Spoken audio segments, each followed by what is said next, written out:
How you doing? I'm Kevin O'Hara for Alcohol Mastery. Just to continue today with the theme of change, I wanted to give you a few reasons why people avoid change, why people are afraid of change. So I'll come up with 9. There is lots more, but 9 is enough. 9 of the top ones, I think. For me, one of the top fears is, one of the top reasons for people changing is just fear of change, fear of the unknown. Fear of what is going to happen around the corner. And we don't know. I mean, if you don't change, you still have the unknown. The future is still unknown. You might have less of an unknown if you don't go out of your house every day. You know, if you pin yourself up in front of the television watching the same programs every day, day in and day out, you don't get any change. You don't grow. You don't do anything in your life, but you don't get any change. But, it could be an earthquake. Fucking level your house with you in it. You could step outside your door to go to the shops, and you never know what's going to happen. Change happens. So the unknown is always the future. You cannot guarantee that tomorrow is going to be the same as today, right? You cannot guarantee anything about tomorrow. You can't guarantee anything about, I'm walking down this track now. I can't guarantee who's going to walk down this track. If anyone's going to walk down it, I can't guarantee that it's not going to rain. It doesn't look like it's going to rain, but it could do suddenly. There's less chance of it raining here than back in Ireland where I was, but it still could rain. The second reason why people don't change is because they're still connected to the old way of doing things, right? They still have emotional baggage, When you do something over and over again, not only do you think it's the right way of doing it, but you think it's your way of doing it. And because you've done it for a long time, you think, that's the way I have to keep doing it because it's me. And if I change what I'm doing, then I'm no longer me. So you have to get that out of your head, thinking that the old ways are any better than the new ways.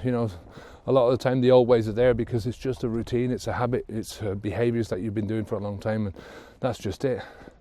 So, third reason why people don't change is because they're too comfortable doing what they're doing. They don't want to get outside of their comfort zone. They're used to doing what they're doing, and they don't like what they're not used to. It goes back to the first one. People fear the unknown. When people are doing what's known to them, they are comfortable. They're in their comfort zone and they're happy being there. So that's the third reason. So people just don't want to get outside of their comfort zones. Another reason why people don't like change is because they feel like they're losing control, or that they've lost control. And there is a certain amount of control that you have lost in the situation that you're in, because you're going from doing something that you're used to doing, something that you're comfortable doing, to doing something that you're not used to doing and that you're all of a sudden uncomfortable doing. This is especially sort of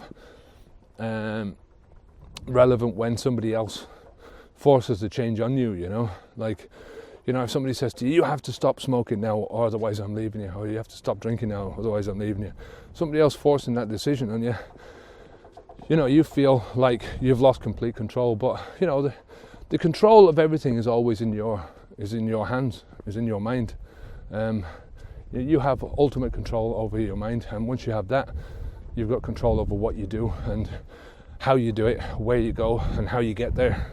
The fifth reason is because people just don't think that they can do it. That they're capable of doing something different, something new, something better. They don't think that they're capable of bringing the change into their own lives. So this is a question of competence. It's am I competent enough to be able to push through with these changes? And I go back to Carol Dweck in her book about mindsets, and she was talking about the growth mindset versus the fixed mindset. The fixed mindset is where people just think that what they're born with is what they have, that the abilities that they're born with is just what they're stuck with, and that's it, and they can't really get out of that. People with a growth mindset think that the abilities that they're born with are just a starting point, and anything else past that is up to them to grow and to mature and to learn new skills and to add and to expand, to experience. And that's the way that you have to get out of this one, is to believe that you've got a growth. As I say, these are only mindsets. They're only the ways of looking at things. They're ways of looking at the world. They're not reality. But they make reality. If you believe you've got a fixed mindset and that you can't learn anything new, then, if you believe that you're crap at maths, then you are crap at maths. If you believe that you've got a growth mindset and you believe that you're crap at maths, then you also believe that you can learn how to do maths. You don't believe that that's a final line in the sand that says, no, you can't do it because you haven't got the math gene, Same people that say, I've got the alcohol gene, so they cut off any possibility of growth because, it's there in their heads. It's something that they can't get into, they can't change. They've got the alcohol gene and that's it, They're always going to be an alcoholic. So either they have this eternal struggle with alcohol for the rest of their lives, or they just succumb to it and they just go, yeah, fuck it, I'm just a drinker, I'm a drinker, that's it, there's no getting out of it. But the person with a growth mindset always thinks, no, this is just a state of mind. It's a behaviour that I'm doing. It's a habit, and I can get out of this habit and do something differently. The sixth reason is self-doubt. This is a big one. It goes back to the last thing. People doubt their own competences, but they can doubt themselves in so many different ways.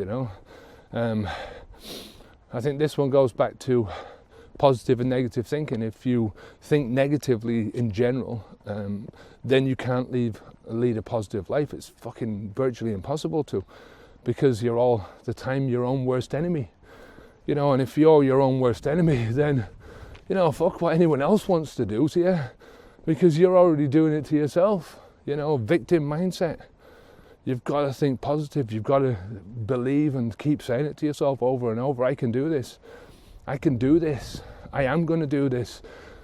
I am doing this now, You've got to keep believing that. If you don't, you sink yourself. You're the one with the hatchet hacking away at the bottom of your boat, until the water comes in, and the water's, nobody's fixing it.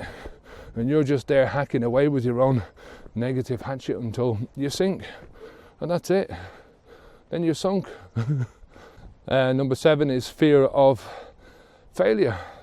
Which one of us among us doesn't fear failure to some degree or another? There always is a certain fear, but failure is a part of progress, right? It's a part of learning any skill. It's a part of life. You watch a child learning how to do anything, and they don't fear failure. They just do what they're doing, and they keep doing it until they can do it, basically. And when they fail, they get up and do it again, and they fail again, and they get up and do it again, Watch a baby trying to stand up, I mean, a kid will get frustrated because he can't do it, but he'll keep doing it. You keep talking. You keep doing the things that a baby does, without even thinking, oh yeah, I'm bad, this is shit, I'm shit, I've got no competence. It doesn't doubt themselves, and there's no fear of failure. So that's what you have to adopt in your own life is that failure is a thing that is in your head. The fear of failure. Failure is part of the process, and just learn how to do it and move on. Another one is, number 8, is the fear of discomfort. I'll say this again and again and again. The reason why most people want to change is because where they are is giving them discomfort. We are pleasure-seeking animals. We either are searching for pleasure or we're avoiding pain, and we'll do twice as many things to avoid pain as we will to get pleasure, right? So we like being in our comfort zone. We don't like being in our discomfort zone. So people don't like discomfort, but you have to get over it, because You know, like if you're forcing change on yourself, it's because of a reason, you know, there's a reason there. If you're stopping drinking alcohol, you're quitting drinking smoking, there's a reason why you're doing that. And that reason is because it's causing you more pain than giving you pleasure, you know, or it's starting to cause you more pain, or you're getting pain out of it. So push yourself through the discomfort of change into something different, and you get rid of the pain. You not only get rid of the pain in the present, but you get rid of all the accumulating future pain as well. And I think number 9 is people fear succeeding as well as fearing failing. And this is it's a weird one to get your head around, but it's like, you know, when people push themselves forward to do something, succeeding in that thing means that you're sort of glued to it. Then, you know, you have to do that. And then from now on, you're bonded to that lifestyle, to that way of doing things. You know, if you succeed in quitting alcohol, it really does mean that you're never going to have a drink again in your life. Oh my God, forever not having a drink. You know, that's scary. That's success, though. You know, this is success in quitting drinking alcohol is never having a drink ever again in your life. But success in quitting drinking alcohol also means that you never want to have a drink in your life. That's success. Success in quitting drinking alcohol means that you've pushed yourself beyond the self-gratification that drinking allows. You're growing as a person. You're growing in many different areas of your life. Everywhere that you used to use alcohol as a tool, you're now using something else, which is hopefully more healthy for you, you know. So that's it. That's 9 big reasons why people don't like change or don't want to change. If you have any questions at all, leave a comment down below. You can come on over to the website. We've got a load of resources over there from different forums. We've got video courses on quitting drinking alcohol, books, audio books. There's a lot of posts that are arranged in some kind of an order over there anyway. And you can leave comments there over on the website as well. So the website is alcoholmastery.com. And until next week, until tomorrow I should say, I'm Kevin O'Hara for alcoholmastery.com. Take care of yourself. Keep the alcohol out of your mouth. Onwards and upwards. Take care of yourself. Bye now.